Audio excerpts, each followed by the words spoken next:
မင်္ဂလာပါရှင်။သူများတော့မိရတူတူပဲဖြစ်ပါရဲ့ရှင်။အခုကလောကမာရီစေဖျားကြီးတဲ့ကိုရောက်ရှိနေရဖြစ်ပါရဲ့။အခုဒီမှာဆိုရင်28စုဖျားတွေကိုအပူဇော်ခံပြီးတော့ထားရှိထားပါရဲ့ရှင်။သမီးနဲ့တူလိုက်ကြည့်ကြရအောင်လားရှင်။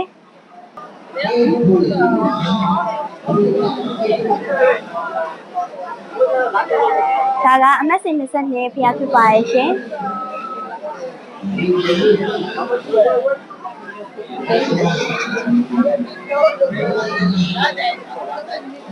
ဒါကဝဲကြောထိပ်ရက်ကပူဇော်ထားရှိထားတော့ပြန်ဖြစ်ပါတယ်။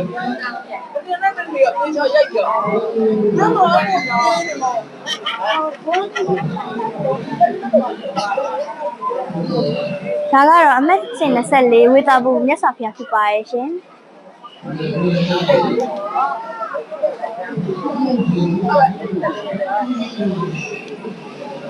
ဒ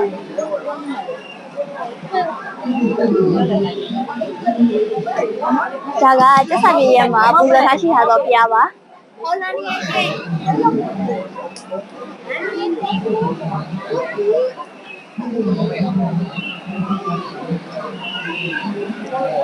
ဒါကမြောက်ရရက်ကကောတကုံမြတ်စွာဘုရားဖြစ်ပါတယ်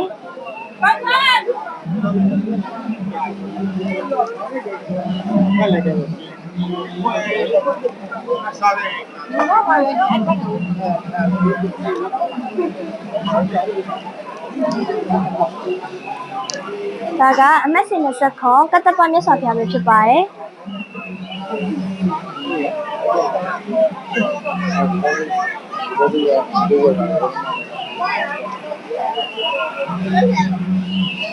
ဒါကတော့တဘောစင်းရရမှာကိုယ်ကပူဇော်ထားတော့ဂေါတမမြတ်စွာဘုရားဖြစ်ပါတယ်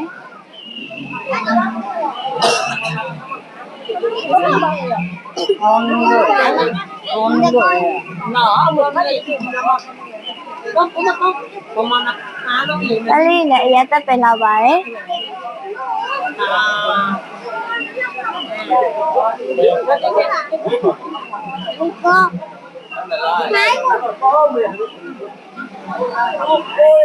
ဒါကတော့ကျောင်းမော်ကြီးရမှာပူဇော်ထားရှိထားတော့ငကရုပ်ဖျားဖြစ်ပါရဲ့ရှင်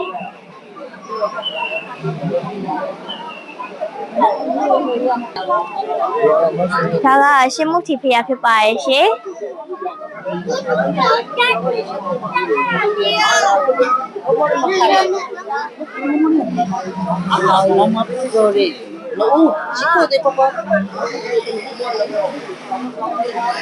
ဒါတော့အမတ်စေတော့အနောက်ရက်ကပူဇော်ထားတဲ့ဖျားဖြစ်ပါရဲ့ရှင်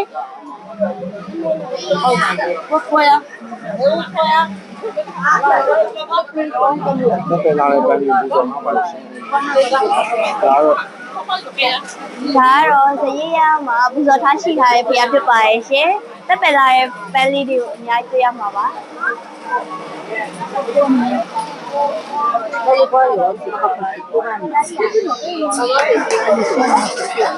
ဒါကအမတ်စင်ကနောက်ပလဲရမှာပူဇော်ထားရှိထားတဲ့ရက်တော်မူဖျားဖြစ်ပါရဲ့ရှင်ကိုလေး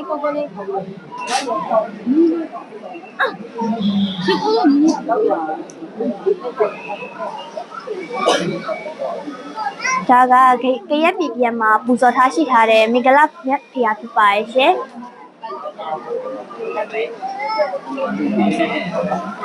对呀，对呀嘞。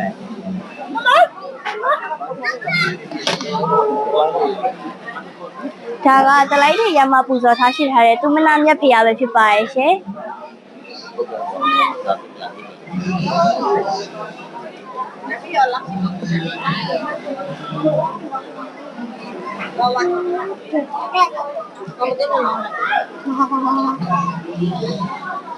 ဒါကအမတ်စေရှင်ယဝနာဖျားဖြစ်ပါရဲ့ရှင်ရှမလည်းဆရာပူဇော်ထားရှိထားပါရဲ့ရှင်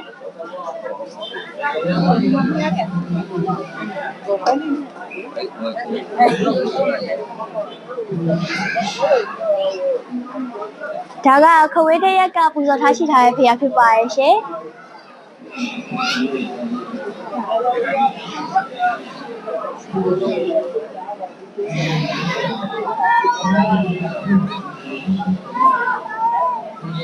ဒါ ဒါကတော့နံပါတ်30ကျောက်ရဲရွာဝတ်မော်ပူဇော်ထားဖျားဖြစ်ပါရဲ့ရှင်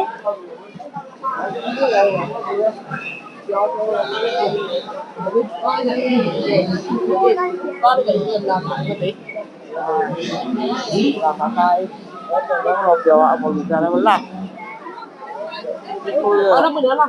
ဒါကတော့ပွင့်စစ်တေးပုံစောရက်ကပူဇော်ထားရှိတာဖျားဖြစ်ပါရဲ့ရှင်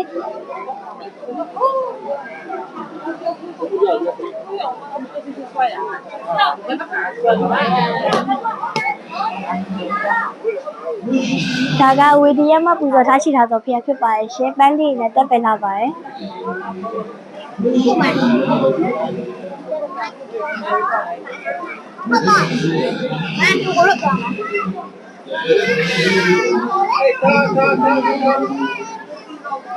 ဒါကအမတ်စစ်73ဖျားဖြစ်ပါရဲ့ရှင်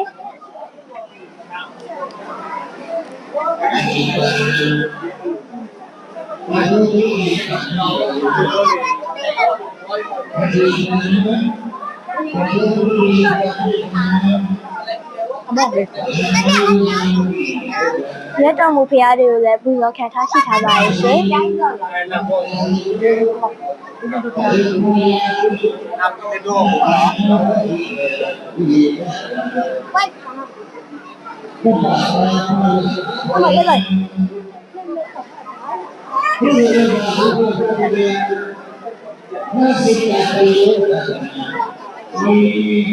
ဒါကတော့ဟေဒူအသင်းကနေပူဇော်ထားရှိထားတော့ဖျားဖြစ်ပါရဲ့ရှင်